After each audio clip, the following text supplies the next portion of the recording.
રાજકોટમાં Medicare hospital સપડાય છે વિવાદમાં। ડોક્ટર અમિત વસાણી સામે દર્દીના પરિવારે ગંભીર આક્ષેપ લગાવ્યા છે। ડોક્ટરની બેદરકારીથી મહિલાનું જીવન બરબાદ થયાનો આરોપ છે। તાવની સારવાર માટે મેડિકેર હોસ્પિટલ લઈ જવામાં આવી હતી। આ મહિલાને દવાના હેવી ડોઝ આપવા શરીર પરથી તમામ વાળ ખરી ગયા। દવા લીધા બાદ શરીર પરથી ચામડી પણ ઉખડવા લાગી તેવો પરિવારનો આક્ષેપ છે। ભારે દવાના કારણે મહિલાને ડાયાબિટીસની બીમારી થયાનો પણ આરોપ। અન્ય તબીબની સલાહ લેતા અમિત વસાણીની દવા બંધ કરાવાઈ છે। મેડિકેર હોસ્પિટલે 25 લાખનું બિલ લઈને મહિલાને આપ્યું હતું જીવનભરનું દુઃખ। વર્ષ 2024માં કલેક્ટરથી લઈને મંત્રી સુધી ફરિયાદ કરવા છતાં કોઈ કાર્યવાહી નહોતી કરવામાં આવી।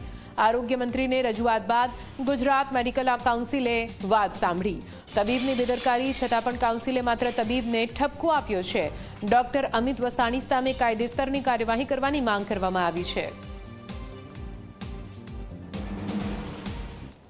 તો આને 2.5-3 મહિના લગી સાહેબે શું કર્યું એ કઈ ખબર જ ન પડી અને રોજથી રોજ તબિયત બગડતી ગઈ। છેલ્લા સ્ટેમ્પે અમે પછી એમ્બ્યુલન્સમાં નાખી અને બીજી હોસ્પિટલમાં વયા ગયા અને એની મોર અમે એક સ્કિનના ડૉક્ટરને બોલાવેલા હતા જે મેડિકેર હોસ્પિટલમાં અમે દાખલ હતા ત્યારે। તો એ સ્કિનના ડૉક્ટરે આ સાહેબની બધી દવા બંધ કરી દીધી। 9-10 જાતની દવા હાલતી હતી। હું અભણ છું, મને વાંચતા નથી આવડતું, પણ 10 જાતની દવા ચાલુ હતી। 10 જાતની દવા બંધ કરી દીધી સ્કિનના ડૉક્ટરે, આ મેડિકેર હોસ્પિટલના ડૉક્ટરને। પછી અમને સાંજે ખબર પડી કે આ સાહેબને કાંઈ ખબર નથી પડતી, એટલે એના કારણે અમે પછી લગભગ અઢી મહિના થવા આવી છે। પછી અમે બીજી હોસ્પિટલમાં એમ્બ્યુલન્સમાં લઈને વયા ગયા। ત્યાં અમને 4 દી સારવાર આપી સાહેબે અને 4 દી અમને છૂટા કરી દીધા। પછી એ લોકો પોલીસના હાથમાં તો કાંઈ છે નહીં, એને એમ કીધું કે અમારે આ સિવિલ હોસ્પિટલમાં આપવું જોઈએ કાગળિયા। ત્યાં કોઈ પોલીસમાં બેન હતા, એ બેને અમારું બધું લઈ લીધું કાગળિયા, ખોટા પાડ્યા ની મોકલા એને સિવિલ હોસ્પિટલમાં અમદાવાદ। તો અમદાવાદ સિવિલ હોસ્પિટલે લેખિતમાં મને એવું આપ્યું કે ડૉક્ટરને તમારું નિવેદન લેવા બોલાવ્યો। પછી ડૉક્ટરને બોલાવ્યા તો અમે એને ભચકાવ્યો ને અમે એને ખીજાણા ને અમે એને ડારો દીધો ને અમે એને એવું કીધું કે તારાથી પેશન્ટ હાજુ ન થાય તો તારે પેશન્ટને છૂટું કરી દેવાય, પણ આવું ના કરાય એવું કહીને એને ડૉક્ટરને છૂટા કરી દીધા। એનું કાગળિયું મારી પાસે લેખિતમાં હાજર છે। રાજકોટ દાખલ થયા હતા અને ડૉક્ટરની ભૂલથી મારે ચામડીને વાળ ને બધું વયું ગયું હતું। આ બધી ચામડી વહી ગઈ, વાળ વયા ગયા, નખ વયા ગયા। બસ 2 વર્ષ થયા પણ હજી મેળે આવ્યું નથી અને ડૉક્ટરની દવા બીજા ડૉક્ટરની ચાલુ। અત્યારે બસ ચામડી આવે છે અને વાળ થોડા આવે છે। ઘરે બસ ખાલી તાવ જરા આવ્યો તો એમાં અમે દાખલ થયા હતા અને એમાં બતાવવા ગયા હતા બસ।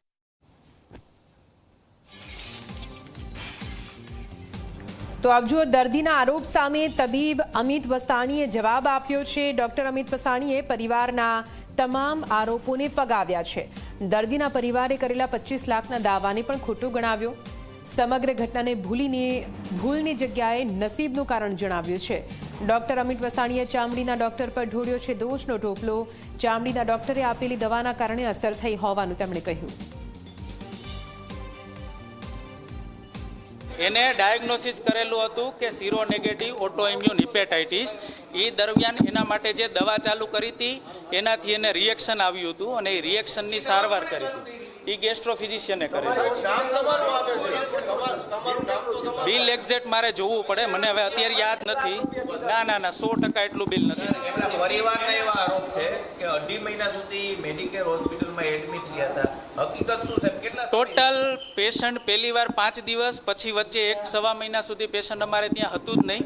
પછી પેશન્ટ વચ્ચે 14 દિવસ એડમિટ રહ્યું, એના પછી 1 વીક પછી પાછું અઠવાડિયું એડમિટ રહ્યું, એટલે ઓવરઓલ એને 1.5 મહિનામાં 2 થી 3 વાર એડમિટ થયેલું હતું। અને આ દરમિયાન હા તો એ તો અહીંયા જ થઈ છે। પેશન્ટને દવા ચાલુ કરી હતી ગેસ્ટ્રોફિઝિશિયને, પછી અમારી પાસે આવ્યું ને ત્યારે ઓલરેડી પેશન્ટને રિએક્શન હતું।